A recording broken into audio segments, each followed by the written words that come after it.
منت بھابھی پر نہیں پڑی۔ ہاں منت بھابھی کتنی پیاری لگ رہی ہے نا۔ آج بھائی آپ نے انہیں دیکھا، سیرت نے خوش ہو کر کہا۔ حاشر کے ذہن میں منت کا حسین سراپا آیا۔ آج وہ واقعی غضب ڈھا رہی تھی۔ اور بھائی آج آپ ان کے ساتھ اس طرح کھڑے بالکل اچھے نہیں لگیں گے، بالکل کام والی ماسی لگ رہے ہیں۔ ہینا نے دل کھول کر تعریف کی۔ تم ٹھیک کہہ رہی ہو ہینا، ایسے تو میں اس کے ساتھ اچھا نہیں لگوں، لیکن وہ کیا ہے نا کہ وہ میری پرسنل پراپرٹی ہے، کھڑا تو اسے میرے ساتھ ہی ہونا پڑے گا، میں کیسا بھی کیوں نہ دکھوں۔ ہاں لیکن پھر بھی میں اس خلیے کو درست ضرور کروں گا تاکہ میں اس کے ساتھ کھڑا قابل قبول لگوں۔ حاشر مسکراتا ہوا کمرے سے نکلا اور اپنے کمرے میں تیار ہونے چلا گیا۔ جلدی سے میری اچھی اچھی چند تصویریں بناؤ، سیرت نے اپنے آپ کو شیشے میں دیکھتے ہوئے ہینا سے کہا۔ ہینا سیرت کی تصویریں بنا رہی تھی جب سیرت کو اچانک خیال آیا، یار تمہارے پمپل کو دیکھ کر جیجو بھائی نے کیا کہا؟ سیرت کی بات سن کر ہینا شرمائی۔ وہ کہتے ہیں کہ پمپل سے کچھ نہیں ہوتا، بندہ دل سے خوبصورت ہونا چاہیے، اور ان کی نظر میں میں سب سے زیادہ خوبصورت ہوں۔ ہینا کے انداز میں زاویار کا بخشا غرور تھا۔ اس کا مطلب اگر تمہارا پمپل کبھی نہ جائے تو ان کو کوئی فرق نہیں پڑے گا؟ سیرت نے حیرت سے پوچھا۔ زاویار کو کوئی فرق نہیں پڑتا، مگر یہ پمپل ضرور جائے گا، ہینا نے بے ساختہ کہا۔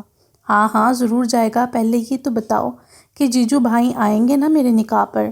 انہوں نے کہا تھا کہ وہ نکاح سے پہلے پہنچ جائیں گے، اب تک تو باہر آپ بھی گئے ہوں گے، ہینا نے مسکراتے ہوئے کہا۔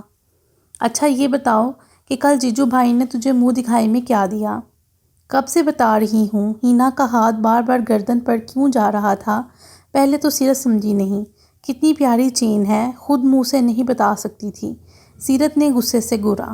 یار مجھے شرم آ رہی تھی نا، ہینا نے شرماتے ہوئے کہا۔ مجھے پتا تھا جیجو بھائی تجھ سے بہت پیار کریں گے، کالج میں بھی لگتا تھا کہ کچھ گڑبڑ ضرور ہے، مجھے تو پتہ ہی نہیں تھا کہ تیری شادی ان کے ساتھ ہوگی، اگر پتہ ہوتا تو میں تیرے بارے میں سب کچھ بتا دیتی۔ سیرت اپنی باتوں میں یہ بھول چکی تھی کہ آج کی دلہن سیرت ہے۔ اچھا کیا تم نے نہیں بتایا؟ اب مجھے جاننے کی اور بھی زیادہ کوشش کریں گے۔ ہینا کی شرمیلی مسکراہٹ سے سیرت اس کی خوشی کا اندازہ بآسانی لگا سکتی تھی۔ ہینا، سیرت تیار ہو گئی تو پلیز تھوڑی سی مدد کروا دو میری۔ منت نے کمرے کے دروازے پر کھڑے ہوتے ہوئے کہا۔ جی بھابھی یہ تیار ہو گئی ہے۔ بھابھی میں کیا یہاں اکیلی کمرے میں بیٹھی رہوں گی؟ سیرت نے منہ بنایا۔ ہاں میں نے کہا تھا کہ پورے پاکستان میں صرف ایک لڑکی دوست بناؤ، منت اسی کے انداز میں بولی۔ پلیز اسے مت لے کے جائیے نا، سیرت نے ہینا کا ہاتھ تھامتے ہوئے کہا۔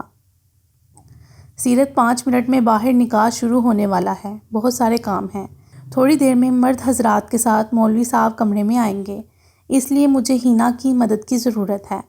منت نے ہینا کا ہاتھ پکڑا اور اپنے ساتھ باہر لے جانے لگی۔ پتہ نہیں مجھے اتنا ڈر کیوں لگ رہا ہے آج، سیرت نے دل ہی دل میں سوچا۔ سیرت اپنے کمرے میں بیٹھی تھی، باہر شور مچا ہوا تھا، چھوٹے چھوٹے بچے اس کے کمرے تک آتے، دلہن دیکھ کر واپس بھاگ جاتے۔ کیسی دلہن ہوں میں جو اپنے کمرے میں بالکل اکیلی بیٹھی ہوں، سیرت دل ہی دل میں سوچ رہی تھی۔ پھر اچانک باہر خاموشی چھا گئی، اور کسی کی نہیں بس مولوی صاحب کی آواز آ رہی تھی۔ شاید نکاح شروع ہو چکا تھا، آج میں ساری زندگی کے لیے کسی کے نام لکھ دی جاؤں گی۔ یہی سوچتے ہوئے اسے پیچھے سے اچانک کسی چیز کی آواز آئی، جیسے اس کے کمرے کی کھڑکی سے کوئی اندر آیا ہو۔ اس نے مڑ کر دیکھا، اس سے پہلے کہ وہ کچھ سمجھتی کسی نے اس کے منہ پر رومال رکھا اور وہ اپنے ہوش سے بیگانہ ہو گئی۔ بے ہوش ہونے سے پہلے اگر اسے کچھ یاد تھا تو بس یہ کہ کوئی اسے اپنی باہوں میں اٹھا کر اسی کھڑکی سے باہر لے کے آیا ہے۔ سالار شاہ جیت چکا تھا، ہمیشہ کی طرح وہ جس چیز کو چاہتا اسے حاصل کر لیتا۔ آج بھی یہی ہوا تھا، آج وہ اپنی زندگی کی سب سے بڑی خواہش کو حاصل کر لایا تھا۔ ہوش و حواس سے بیگانہ وجود اب تک اس کی باہوں میں تھا۔ تقریب شروع ہوتے ہی سب لوگ نکاح کی طرف متوجہ ہو گئے۔ سالار کی نظر ایک ایک لمحے پر تھی۔ سالار نے سب سوچ رکھا تھا کہ اب وہ کیا کرنے والا ہے۔ وہ سیرت کو بے ہوش نہیں کرنا چاہتا تھا، بلکہ اسے اپنی محبت کا اظہار کر کے لانا چاہتا تھا، لیکن وہ جانتا تھا کہ سیرت اس وقت یہ نہیں چاہے گی، اس لیے اس نے اظہار محبت بات پر رکھ دیا۔ اس سب کے دوران سلار اگر کچھ نہیں بولا تھا تو وہ تھی سیرت کی کالی چادر جو اس کے بیڈ پر پڑی تھی، اور یہی وہ چادر تھی جس میں سلار نے پہلی بار سیرت کو دیکھا تھا۔ سلار اسے گھر لے جانے کی بجائے حویلی کی طرف لے آیا تھا۔ اب اپنی خوشیوں میں اپنے ماں باپ کو بھی شامل نہیں کرنا چاہتا تھا۔ خیر سارا سے تو اسے ویسے بھی کوئی محبت نہ تھی، لیکن اس کے باپ نے بھی اس کو دھوکہ دیا تھا، اس لیے اب سلار کی نظروں میں اس کے باپ کو اس کی خوشیوں میں شامل ہونے کا کوئی حق نہ تھا۔ لیکن وہ دوست جس سے وہ اپنی زندگی کی ہر خوشی شیئر کرتا تھا، ساتھ تو اس نے بھی نہ دیا تھا اس کا۔ جو بھی ہو سلار اس سے ناراض نہیں تھا، اس لیے فون نکالا اور اسے فون کرنے لگا۔ مہراج نے جب سلار کی طرف سے آنے والی کال کو دیکھا تو پریشان ہو گیا۔ اب تک تو سیرت کا نکاح ہو چکا ہوگا تو سلار بہت زیادہ پریشان ہوگا، یہی سوچتے ہوئے اس نے کال اٹینڈ کر لی۔ ہیلو سلار، تو ٹھیک ہے نا؟ فون اٹھاتے ہی مہراج نے بے چینی سے پوچھا، جس پر سلار نے زوردار کہکا لگایا۔ مجھے کیا ہوگا جگر، میں تو بالکل ٹھیک ہوں۔ سلار بہت خوش لگ رہا تھا۔ مہراج کو کچھ عجیب لگا۔ سلار تو ٹھیک ہے نا؟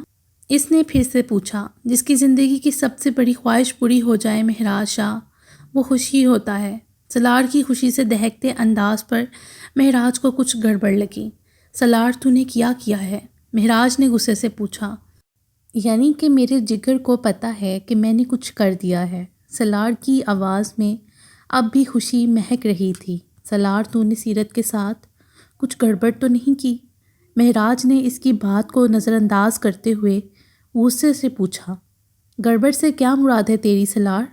مہراج کی بات کو سمجھتے ہوئے غصے سے بولا۔ سلار وہ معصوم ہے، بے قصور ہے، چھوڑ دے اسے۔ مہراج کو زندگی میں پہلی بار سلار پر اتنا غصہ آ رہا تھا۔ کوئی چانس نہیں ہے جگر اس کو چھوڑنے کا، یہ تو میری زندگی ہے، ہمیشہ میرے ساتھ رہے۔ سلار تو اس وقت کہاں ہے؟ مہراج نے غصے سے پوچھا۔ تجھے تو نہیں بتاؤں گا، سلار نے اسی کے انداز میں جواب دیا۔ اس سے پہلے کہ مہراج کچھ اور کہتا اس نے فون بند کر دیا۔ دیکھو جانا، کیسا بھائی ہے تمہارا، ذرا خوشی نہیں ہوتی اسے میری خوشی میں، اس نے سیرت کے بے ہوش وجود کی طرف دیکھتے ہوئے مسکرا کر کہا۔ سلار رات دیر سے حویلی پہنچا تھا۔ اسے حویلی کے باہر دیکھتے ہی سارے نوکر الرٹ ہو گئے۔ اس نے احتیاط سے سیرت کو اٹھایا، حویلی کے اندر لے جانے لگا۔ سیرت کو اٹھا کر اپنے کمرے میں لے آیا تھا، اسے بیڈ پر احتیاط سے لٹا دیا، پھر اس کے چہرے کو دیکھنے لگا۔ نہ جانے کیوں سلار کا دل نہیں چاہ رہا وہ اس کے چہرے سے اپنی نظریں ہٹائے۔ تم صرف میری ہو، صرف میری، شاہ تمہیں کبھی خود سے دور نہیں جانے دے گا۔ اس نے بے اختیار اس کے ہاتھ کو چوما۔ تمہیں پتہ ہے میں تمہیں بہت پیار دوں گا۔ اب شاہ کو کچھ نہیں چاہیے، وہ جو چاہتا تھا اسے مل گیا۔ تمہیں پتہ ہے میری جان، آج تک میں نے جو چاہا مجھے نہیں ملا، لیکن آج مجھے کچھ نہیں چاہیے کیونکہ تم مل گئی ہو۔ شاہ زندگی کی ہر خوشی تم سے شروع کرے گا، تم پر ہی ختم کرے گا۔ شاہ تمہیں اتنا چاہے گا کہ تم سب کو بھلا دو گی، صرف شاہ یاد رہے گا، صرف اس کو چاہو گی۔ سلار نے اپنے سینے پر ہاتھ رکھتے ہوئے دیوانہ وار کہا۔ میری ہو تم، صرف میری۔ سلار نے بے اختیار اس کے ماتھے کو چومنا چاہا، پھر رکا نہیں۔ اب تو نکاح کے بعد ہی تمہارے پاس آؤں گا۔ تب پروین نوکرانی کمرے کے اندر آئی۔ جی سائیں، آپ نے بلایا؟ دیکھو مجھے ایک ضروری کام کے لیے شہر جانا ہے، تب تک تم بی بی کا خیال رکھنا۔ صاحب جی، یہ بی بی کون ہے؟ پروین نے نظریں گاڑے سیرت کے وجود کی طرف دیکھا۔ شاہ کو ناگوار گزرا، خبردار جو آنکھ اٹھا کر اس کی طرف دیکھا۔ نظر لگانے کا ارادہ ہے کیا؟ شاہ غصے سے داڑا۔ نہ سائیں، پہلے کبھی کوئی لڑکی یہاں لے کر نہیں آئے، اس لیے پوچھا۔ یہ میری جان ہے، اس کا خیال رکھنا۔ اگر اس کو اتنی سی بھی تکلیف پہنچی تو میں تمہیں زمین میں گاڑ دوں گا۔ اس کا بہت خیال رکھنا، میں کل تک اس کے کپڑے، جوتے اور باقی سامان لے آؤں گا۔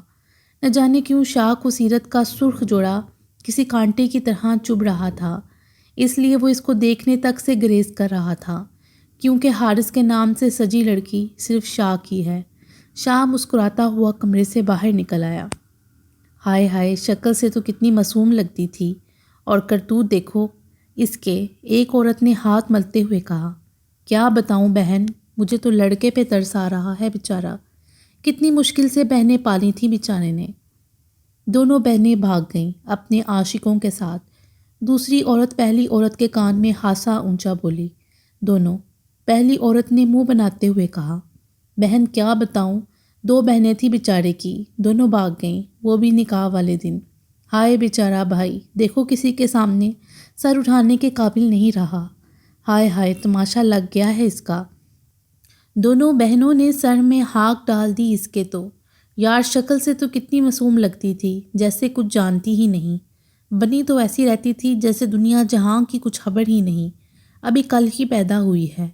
شکر ہے میں اپنی بیٹی کو شادی میں نہیں لائی، ورنہ کیا سیکھتی میری معصوم بچی۔ عورت نے بڑے سٹائل میں کہا۔ کون جانے کیا کیا بول کر چلا گیا۔ حاشر نے سر نہیں اٹھایا۔ سب لوگ اپنے اپنے گھر جا چکے تھے۔ رات کے 12 بج رہے تھے۔ 4 بجے سے شروع ہوا طوفان رک چکا تھا۔ حاشر کچھ نہ بولا، وہ چپ تھا۔ حاشر نہ رویا نہ کچھ کہا، بس بت بن کر بیٹھا رہا۔ کیوں روتا وہ؟ کون سا اس کے ساتھ یہ سب کچھ پہلی بار ہوا تھا؟ کون سا اس کا اعتبار پہلی بار ٹوٹا تھا؟ کون سا یہ دھوکہ پہلی بار ہوا تھا؟ کون سی یہ رات پہلی بار آئی تھی؟ کون سا یہ طوفان پہلی بار آ کے گزرا تھا؟ 3 سال پہلے بھی تو ایک ایسی ہی رات تھی، ایسا ہی طوفان آیا تھا، ایسے ہی اس کا اعتبار ٹوٹا تھا، ایسے ہی کسی نے اسے بھی دھوکہ دیا تھا۔ خیر تو وہ بھی نہ تھی، اس کی اپنی تھی، اس کے دل کی دھڑکن تھی، اس کی بہن تھی، جس کی ہر خواہش پوری کرنا وہ اپنا پہلا فرض سمجھتا تھا۔ حاشر اس کی ایک خواہش پوری کرنے کے لیے ساری رات جا کر کام کرتا۔ بھیا سب کے پاس لیپ ٹاپ ہے، صرف میرے پاس نہیں، کتنا اداس ہو کر اس نے کہا تھا۔ اور حاشر اسی رات اپنا خون بیچ کر اس کے لیے لیپ ٹاپ لے کر آیا تھا۔ اس دن آیت کے چہرے کی خوشی دیکھ کر وہ اپنا درد بھول گیا تھا۔ آیت اور سیرت کی ایک مسکراہٹ میں حاشر کی جان تھی۔ منت نہ جانے کتنی ہی دیر سے دور بیٹھی حاشر کو دیکھ رہی تھی۔ اسے ڈر تھا کہ آج بھی حاشر ٹوٹے گا، جیسے 3 سال پہلے ٹوٹا تھا۔ منت کو ہمیشہ سے لگتا تھا کہ اس سب میں شاید آیت کی کوئی غلطی نہ ہو، وہ لڑکا ہی شاید بہلا پھسلا کر اپنے ساتھ لے گیا ہو۔ لیکن آج سیرت کی اس حرکت پر اس کو آیت غلط لگی تھی۔ اگر آیت اتنی ہمت نہ کرتی تو شاید سیرت میں بھی اتنی ہمت کبھی نہ آتی۔ حاشر نے آیت کی شادی سے پہلے اسے اس کی مرضی نہیں جانی تھی، لیکن سیرت سے تو اس نے 1000 بار پوچھا تھا کہ وہ یہ شادی کرنا چاہتی ہے کہ نہیں۔ ہر بار سیرت نے کہا اسے اس کے بھائی کے فیصلے پر بھروسہ ہے، اور پھر آج سیرت نے حاشر کا بھروسہ توڑ دیا، بلکہ سیرت نے آج حاشر کو ہی توڑ دیا۔ منت ہمت جمع کر کے اٹھی اور حاشر کے پاس آ کر بیٹھ گئی۔ حاشر نے بے ساختہ اس کے کندھے پر اپنا سر رکھ دیا۔ اس وقت حاشر کو بھی سہارے کی ضرورت تھی۔ تم نے دیکھا نا ان دونوں نے کیا کیا میرے ساتھ؟ حاشر کا لہجہ بکھرا ہوا تھا۔ منت کی آنکھوں سے آنسو بہنے لگے۔ منت، میں نے کیا بگاڑا تھا ان دونوں کا؟ میں نے ان کی ہر خواہش پوری کرنے کی کوشش کی، جو مجھ سے بن پڑا میں نے کیا۔ اپنی اولاد کے پیار میں میں اپنی بہنوں کو اگنور نہ کر دوں، اس لیے میں بچہ تک دنیا میں نہیں لایا۔ اور انہوں نے کیا کیا میرے ساتھ؟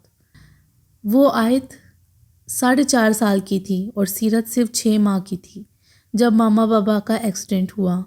میں نے کبھی ان دونوں کو ماں باپ کی کمی محسوس نہیں ہونے دی۔ ان دونوں نے کیا کیا؟ حاشر کی آنکھوں سے آنسو گرا جو اس نے فوراً صاف کر دیا۔ اس کے بعد حاشر نہیں رکا، گاڑی کی چابی اٹھا کر گھر سے باہر نکلنے لگا۔ حاشر کہاں جا رہی ہیں؟ منت نے پوچھا۔ منت، میں نے تمہیں اپنی بہنوں کی وجہ سے بہت اگنور کیا ہے، دعا کرو اگر میں زندہ واپس آ گیا تو صرف تمہارے لیے آؤں گا، یہ کہہ کر گھر سے باہر نکل گیا۔ لیکن حاشر کی بات سن کر منت کے قدموں سے زمین نکل چکی تھی۔ حاشر پلیز مت جائے، وہ رونے لگی۔ پلیز مجھے چھوڑ کے نہ جائیں۔ وہ دروازے سے باہر نکلی۔ جب تک وہ باہر نکلتی تب تک حاشر کی گاڑی نظروں سے اوجھل ہو گئی۔ وہ لوگ جب سے واپس آئے تھے، ہینا خاموش بیٹھی تھی۔ سیرت کے گھر سے بھاگنے والی بات پر یقین تو زاویار کو بھی نہ تھا۔ معصوم سی لڑکی اس طرح سے اچانک اپنے گھر سے کیسے بھاگ سکتی ہے؟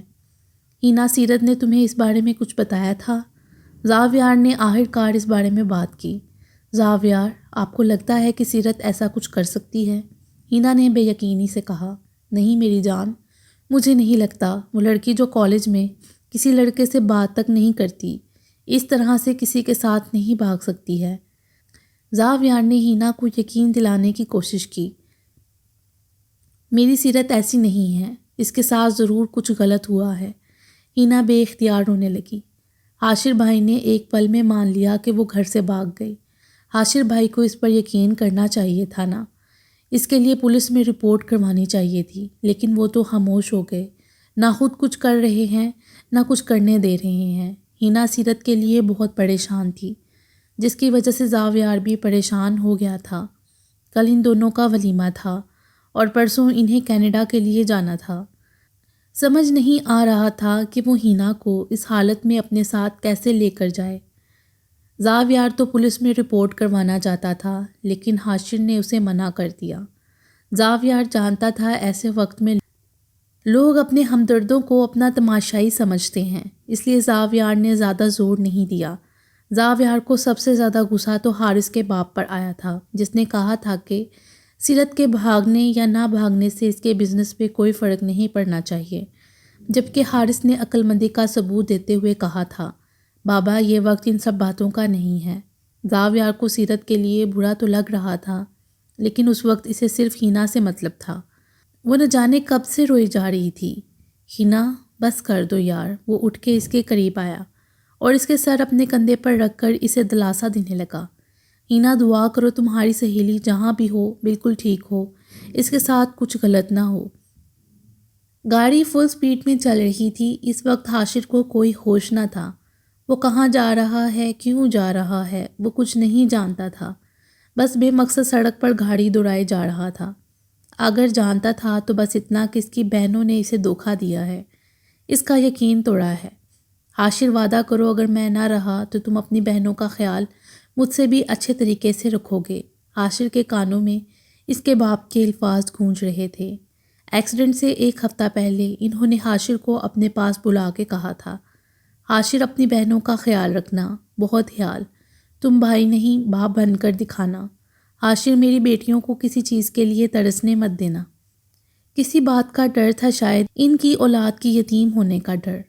اس وقت ایک 13 سالہ بچہ تڑپ تڑپ کے اپنے باپ کے سینے سے لگ کر رویا تھا۔ اس کے بعد تو حاشر اپنے باپ کی موت پر بھی نہ رویا تھا، کیونکہ اس نے اپنی بہنوں کے آنسو صاف کرنے تھے۔ اور اس کے بعد 3 سال پہلے جب آیت گھر سے بھاگی تھی، اس کے لیے رویا تھا، اور آج اس کا دل رو رہا تھا، چلا چلا کر پھوٹ پھوٹ کر کسی معصوم بچے کی طرح اس کا دل رویا تھا۔ گاڑی فل سپیڈ میں چل رہی تھی۔ سامنے سے ایک تیز رفتار ٹرک آ کر اس کی گاڑی کے ساتھ لگا۔ حاشر کی گاڑی بری طرح سے گھومی اور ایک پہاڑی سے نیچے گرنے لگی، اور یہ وہ وقت تھا جب اس کو نہ آیت کا خیال آیا نہ سیرت کا۔ اگر اس کو کسی کا خیال آیا تو وہ صرف منت کا، جو اس کے نام پر جیتی تھی، دعا کرو اگر میں زندہ واپس آ گیا تو صرف تمہارے لیے آؤں گا۔ کچھ دیر پہلے اپنے ہی الفاظ اس کے کانوں میں گونجنے لگے، حاشر پلیز مت جائیں، پلیز مجھے چھوڑ کے نہ جائیں۔ وہ چلا رہی تھی، رو رہی تھی، اور حاشر کی آنکھیں آہستہ آہستہ بند ہونے لگیں۔ ایک بہت ہی برے خواب کے زیر اثر آیت کی آنکھ کھلی۔ اس کے ساتھ سویا مہراج اچانک اٹھ گیا۔ کیا ہو گیا ہے آیت؟ اس کی حالت دیکھ کر وہ فوراً اٹھا۔ آیت بری طرح سے کانپ رہی تھی اور اس کا پورا جسم پسینے سے شرابور ہو چکا تھا۔ مہراج، حاشر بھائی کو کچھ ہو گیا ہے، میں نے بہت برا خواب دیکھا ہے۔ مہراج، میرے بھائی کو کچھ نہ ہو۔ آیت، کیا ہو گیا ہے؟ اس طرح سے کیوں گھبرا رہی ہو؟ یہ ایک صرف برا خواب تھا اور کچھ نہیں۔ مہراج، حاشر بھائی بہت رو رہے تھے اور مجھے چھوڑ کے جا رہے تھے۔ آیت روتے روتے بول رہی تھی۔ آیت، کچھ نہیں ہوگا، صرف ایک خواب ہے، تم لیٹ جاؤ، کچھ نہیں ہوگا۔ مہراج نے اسے اپنے ساتھ لگایا۔ مہراج، مجھے بہت ڈر لگ رہا ہے، میرے بھائی کو کچھ نہیں ہوگا نا؟ اس نے یقین سے پوچھا۔ کچھ نہیں ہوگا آیت، صرف ایک برا خواب تھا، خواب سمجھ کر بھول جاؤ۔ اسے سمجھانے لگا، صرف ایک برا خواب تھا، کچھ نہیں ہوگا میرے بھائی کو۔ اس نے یقین بے یقینی کی کیفیت میں جواب۔ ماضی۔ آج شاہ حویلی میں رونق لگی تھی۔ شاہ حویلی کو دلہن کی طرح سجایا گیا تھا، کیونکہ آج خاندان بھر یہاں جمع ہوا تھا اور 4 سال انایا کی انگلی میں زاویار کے نام کی انگوٹھی پہنائی گئی، جبکہ 7 سالہ دریا کی انگلی میں سلار کے نام کی انگوٹھی بھی پہنائی گئی۔ ارے یہ کیا بھائی صاحب، آپ لوگ ابھی جا رہی ہیں؟ کچھ دن رک جاتے، بچے 1 سال کے بعد حویلی آئے ہیں، اور کچھ نہیں تو گاؤں میں ہی گھوم لیتے۔ سلیمان اور عثمان بزنس کی غرض سے حویلی چھوڑ کر شہر شفٹ ہو گئے تھے، جبکہ ان کی بہن شازیہ کی شادی ہی گاؤں میں ہی کی گئی تھی، جبکہ ان کی دوسری بہن شاکر صاحب کی بیوی تھی۔ وہ لوگ جب بھی گاؤں آتے تو جلدی ہی واپس لوٹ جاتے، اس لیے شہناز کا دل چاہا کہ وہ اپنے بھائیوں کے ساتھ گزارے۔ ارے میری بہن، اتنے دن تو رکے ہیں، اب ہمیں واپس چلنا چاہیے، اب ہمیں واپس جانا چاہیے۔ عثمان صاحب نے بہن کو سمجھانے کی کوشش کی، جبکہ معراج اپنی پھپھو سے لپٹ گیا۔ بابا میں نہیں جاؤں گا، جب تک چھٹیاں ختم نہیں ہو جاتی میں واپس نہیں جاؤں گا، معراج نے لاڑ سے اپنے پھپھو کے گرد گھیرا بناتے ہوئے کہا، جس پر عثمان صاحب مسکرا دیے۔ ٹھیک ہے میری جان، جب تک تمہاری چھٹیاں ختم نہیں ہو جاتی تم یہیں رہو، اب خوش؟ انہوں نے بیٹے کو بہلاتے ہوئے کہا۔ ان کی بات سن کر معراج خوش ہو گیا، جبکہ سلمان صاحب کی حالت دیکھ کر عثمان کو بہت غصہ آ رہا تھا، کیونکہ وہ بھی اپنے دوستوں سے مل کر واپس لوٹے تھے اور شراب کے نشے میں دھت تھے۔ سلمان، یہ کیا حالت بنا رکھی ہے تم نے؟ میں نے تمہیں منع کیا تھا ہم واپس شہر جائیں گے، اس حالت میں تم کیسے جاؤ گے شہر؟ عثمان صاحب نے چلاتے ہوئے سلیمان سے کہا۔ بھائی آپ کیوں پریشان ہو رہے ہیں؟ آپ فکر نہ کریں، میں آرام سے گاڑی چلا لوں گا، اور میں اتنے بھی نشے میں نہیں ہوں۔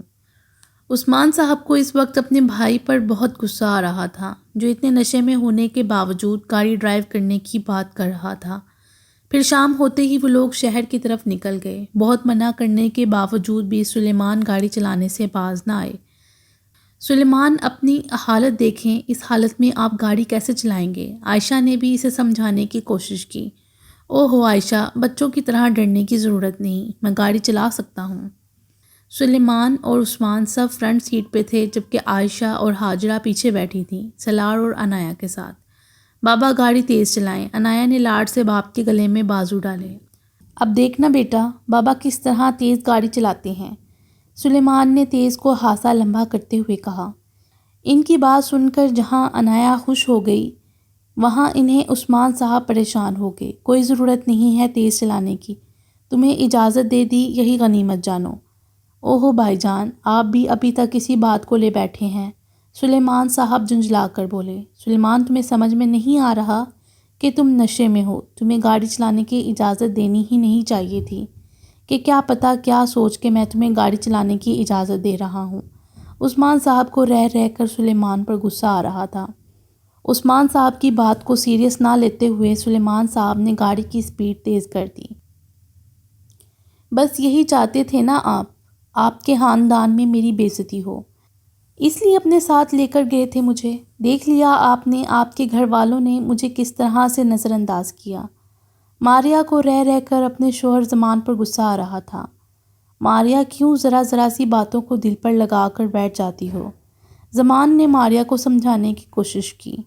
زمان اور ماریا کی شادی کو 14 سال ہونے جا رہے تھے، ان کے 3 بچے تھے، لیکن آج تک زمان کی فیملی نے ماریا کو قبول نہ کیا تھا، کیونکہ زمان کی شادی ان کی خالہ زاد کے ساتھ ہونے والی تھی، لیکن اس نے اس کو ٹھکرا کر اپنے آفس کے لڑکی سے شادی کر لی، جس کی وجہ سے انہوں نے کبھی بھی ماریا کو قبول نہ کیا۔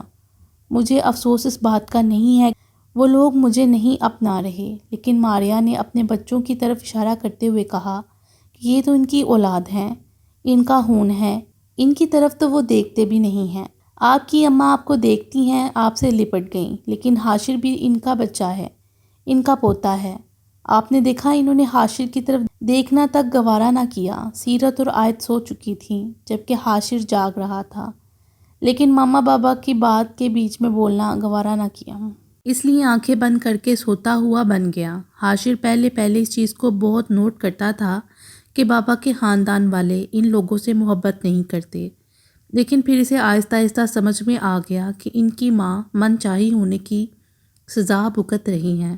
زمان اور ماریا نے شادی کے بعد اس خاندان کو منانے کی بہت کوشش کی، لیکن ان لوگوں نے یہی شرط رکھی کہ جب تک وہ ماریا کو طلاق نہیں دیتے تب تک وہ انہیں معاف نہیں کریں گے۔ زمان صاحب نے ماریہ کو نہ چھوڑا، جس کی وجہ سے ماریہ خاندان بھر میں نفرت کا نشانہ بن گئی۔ شادی کے 1 سال بعد انہیں حاشر کے روپ میں خوشیاں نصیب ہوئیں، لیکن پھر 8 سال تک وہ ماں نہ بن پائیں۔ 8 سال بعد عائد کی آمد نے ان کی خوشیوں کو دوبالا کیا۔ کچھ ماہ پہلے سیرت نے ان کا خاندان مکمل کر دیا۔ ان کی ایک چھوٹی سی فیملی تھی جس کے ساتھ زمان اور ماریہ خوش تھے، لیکن اس بات سے بے خبر کہ ان کی خوشیاں چند دن کی ہیں۔ اس دن وہ لوگ شادی کی تقریب سے واپس گھر لوٹ رہے تھے جب ایک تیز ترار گاڑی ان کی گاڑی سے ٹکرائی۔ اس سے پہلے کہ زمان گاڑی سنبھالنے کی کوشش کرتے، گاڑی کھائی سے نیچے گرنے لگی۔ جھٹکا اتنا خطرناک تھا کہ کسی کو بھی سنبھلنے کا موقع نہ ملا۔ زمان جتنی گاڑی سنبھالنے کی کوشش کرتے، وہ اتنی ہی کھائی کی طرف نکلتی جا رہی تھی۔ گاڑی کی فرنٹ سائڈ ساری نیچے کی طرف تھی۔ زمان سمجھ چکے تھے کہ اس حادثے میں ان کا بچنا اب ممکن نہیں، اس لیے انہوں نے حاشر کو بچانا ضروری سمجھا، کیونکہ حاشر کا گاڑی سے نکلنا آسان تھا، جبکہ فرنٹ سیٹ پر ہونے کی وجہ سے سلیمان اور ماریہ گاڑی سے نیچے نہیں اتر سکے۔ زمان نے سنبھلتے ہوئے حاشر سے نیچے اترنے کے لیے کہا، لیکن وہ نہیں مان رہا تھا۔ حاشر بیٹا، میری بات سمجھنے کی کوشش کرو، تمہیں نیچے اترنا ہوگا۔ حاشر کو منا کے کسی طرح سے اسے گاڑی سے نیچے اتارا۔ حاشر نے سب سے پہلے سیرت کو گاڑی سے باہر نکالا اور عائد کو نکالنے کی کوشش کرنے لگا۔ جب اس کا دھیان سامنے دوسری گاڑی کی طرف گیا، اسے ایسا محسوس ہو رہا تھا کہ دوسری گاڑی میں موجود سب کے سب افراد مر چکے ہیں، جبکہ زمان اپنی گاڑی کو نہیں سنبھال پائے اور گاڑی کھائی میں جا گری۔ حاشر چاہ کر بھی اپنے ماں باپ کو نہیں بچا پایا۔ حاشر نہ جانے کتنی ہی دیر اس کھائی میں اپنے ماں باپ کی گاڑی کو دیکھتا رہا۔ یہ تینوں بہن بھائی یتیم ہو گئے، لیکن کس کو پرواہ تھی؟ حاشر کو اپنی دادی اور تایا سے کوئی امید نہ تھی، اس لیے وہ سمجھ چکا تھا کہ اب اس کی بہنوں کی ذمہ داری اس نے خود ہی اٹھانی ہے۔ باقی انشاءاللہ اگلی ویڈیو میں۔